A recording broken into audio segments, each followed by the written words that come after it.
नेपालका सबै राजनीतिक दलहरू एकै ठाउँमा आएर एउटै सोच र सङ्कल्पका साथ काम गर्ने हाम्रो आफ्नो विगत रहँदै आएको छ, परम्परा रहँदै आएको छ र यही परम्परालाई कायम राख्दै आज राष्ट्रिय स्वतन्त्र पार्टीले संसदमा रहेको र संसदभन्दा बाहिर रहेका पनि मुख्य दलहरूको सर्वदलीय बैठक बोलाउनु भयो र हामीहरूले अहिले बैठकमा बसेर केही छलफल पनि गरेका छौँ र केही विषयहरूमा निर्णय पनि गरेका छौँ।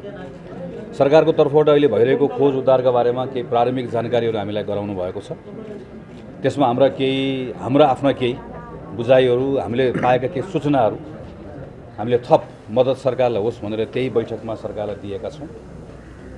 र यो बेलामा पहिलो चरण त अहिले पनि खोज नै गर्नुपर्ने छ, थुप्रैको उद्धारै गर्नुपर्ने छ। अहिले त हामी त्यही चरणमा छौँ। तत्काल राहत पुर्याउनु पर्नेछ र राज्यको तर्फबाट सबै संयन्त्रहरू, सुरक्षाका संयन्त्र, प्रशासनिक संयन्त्र, अरू सबै संयन्त्रहरूलाई सरकारको प्रमुखले परिचालित गरि नै राख्नु भएको छ। तर हामीले हाम्रो तर्फबाट आज भनेका छौँ, यस्तो बेलामा राज्यले सबै संयन्त्रहरू परिचालित गरिरहेको छु भनिरहँदै गर्दा सँगसँगै के पनि ख्याल गर्नुपर्छ भने राज्यसँग भइरहेका नियमित अवस्थामा राज्यसँग भइरहेका साधनहरूभन्दा बाहेकका सबै पनि राज्यकै हो, हामी सबै पनि राज्यकै हो। त्यसैले यो बेलामा हामीहरू सबैलाई जसरी राज्यले परिचालित गर्न चाहन्छ त्यसरी उसले परिचालित गर्न पाउँछ र हामी तयार छौँ।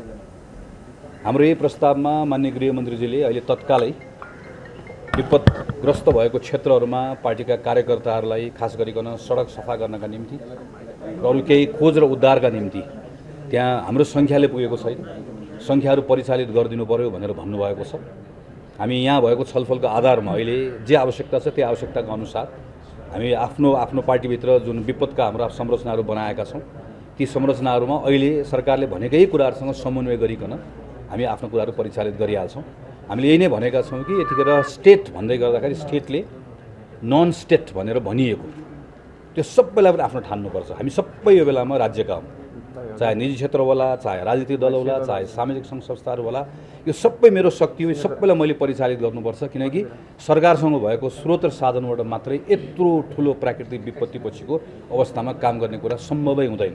हामी भए पनि सम्भव हुँदैन, जो भए पनि सम्भव हुँदैन। यसरी गर्नुपर्छ भनेर भनेका छौँ र मलाई विश्वास छ यसलाई सरकारले पनि त्यो अनुरूपले लिन्छ।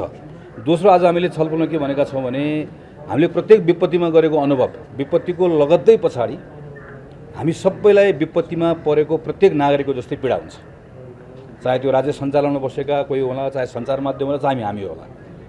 तर 5-7 दिन पछाडि हाम्रो प्राथमिकताहरू बदलिन्छ, जुन स्वाभाविक हो। त्यसपछि त्यो विपत्तिको मारमा परेको मान्छे त्यो एक्लैले त्यो मार खेपिराख्नुपर्छ। अहिले जाजरकोटको भूकम्प सम्झ्यो भने हामीले अहिले जाजरकोटको भूकम्पबाट त्यतिखेर त्यो बेलामा रातारात सबै घरहरू बन्छन् भनेको जस्तो भएको थियो। तर अहिलेसम्म पनि त्यहाँको कैयन घरहरू बनेको छैन। यो हामीलाई कसैलाई पनि दोष नदिकन हेऱ्यौँ भनेदेखि भने हाम्रो विगतको अनुभवले हामीले यही कुरा सिकाउँछ। त्यो आजको छलफलमा हामीले यही कुरा उठायौँ कि यो कुराको पुनरावृत्ति नहोस् भन्नका निम्ति हामी अलिक फरक ढङ्गले काम गरौँ त भन्ने सन्दर्भमा अहिले एउटा सर्वदलीय एउटा संयन्त्र बनाऊँ र त्यो पनि संसदभित्रबाट एउटा समिति बनाऊँ। संसद